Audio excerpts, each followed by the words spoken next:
부모님과 밥솥. 강나영. 여러분은 일과를 끝내고 집에 가면 가장 먼저 반겨주는 존재가 누구인가요? 그 존재는 가족일 수도, 반려동물일 수도 있고, 어떤 사물이 될 수도 있습니다.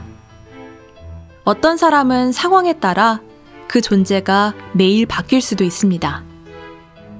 저는 집에 가는 시간에 따라 반겨주는 존재가 바뀝니다. 학교를 마치고 가면 동생들이 저를 반겨주지만 가끔은 아무도 없을 때도 있습니다. 그리고 저녁밥을 먹을 시간에 집에 오면 왔어? 손 씻고 와서 밥 먹어 라고 말하며 웃어주는 부모님과 칙 소리를 내며 밥이 다 되었음을 알리는 밥솥이 있습니다. 저녁을 먹은 후에 엄마는 동생들이 치운 상을 한 번 더 정리하고 설거지를 끝낸 아빠와 함께 안방에 들어가 함께 영화를 보며 쉬고 밥솥은 콘센트를 빼고 난 후에 조용히 불을 끄고 쉽니다. 어두운 밤이 지나고 다시 밝은 아침이 되면 부모님과 밥솥은 각자의 일을 하기 위해 깨어납니다. 부모님은 회사에 갈 준비와 학교에 갈 저와 동생들의 아침을, 그리고 밥솥은 아침을 준비하시는 엄마를 돕기 위해 밥을 짓습니다. 그런 부모님과 밥솥을 보며 둘은 어떻게 보면 매우 닮은 것 같지만 다르게 보면 아주 큰 차이가 있는 것 같다고 느꼈습니다.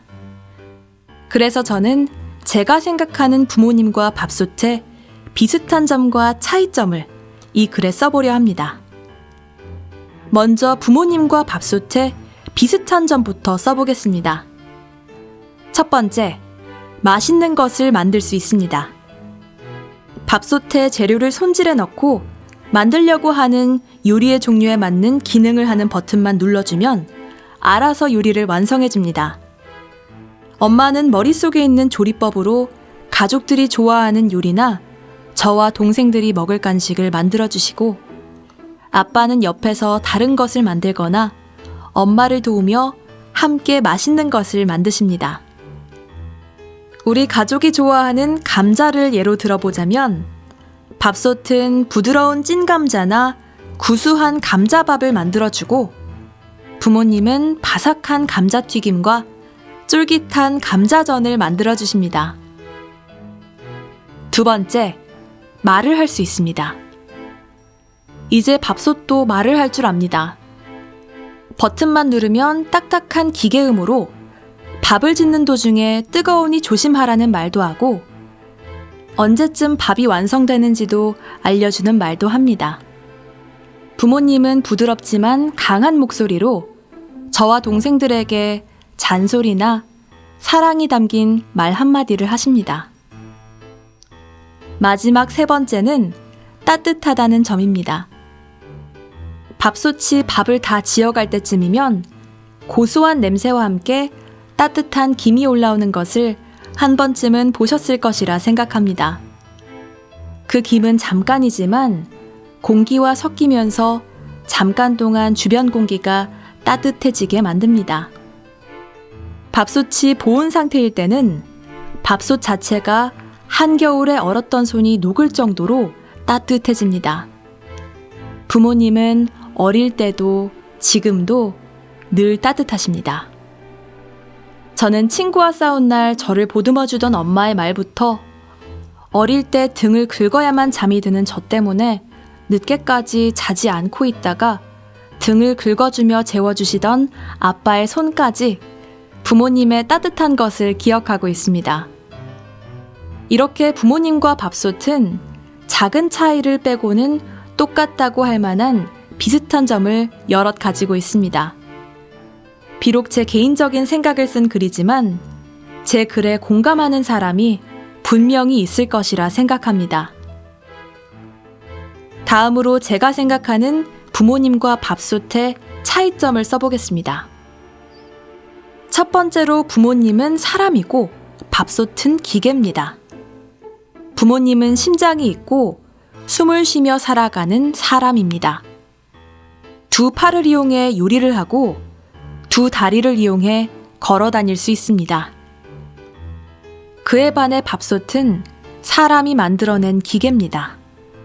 두 팔도 두 다리도 없는 콘센트를 꽂아서 전기를 받아야지만 돌아가는 기계라는 말입니다.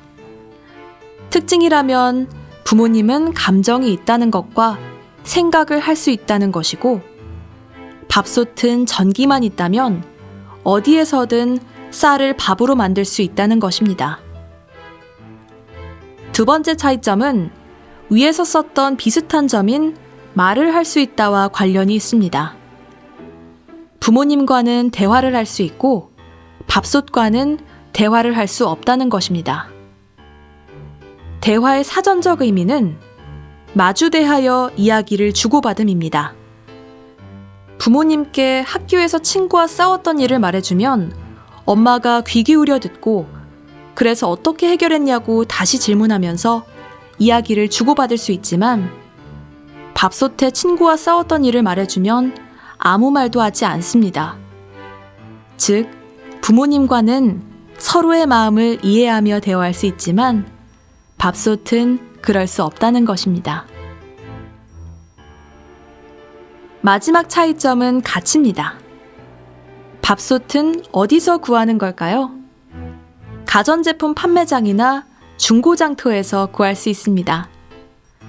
저는 밥솥을 구할 때 가격이 밥솥의 가치라고 생각합니다. 반대로 부모님은 우리가 직접 고르거나 살 수 없습니다. 여러분은 그 이유가 뭐라고 생각하시나요?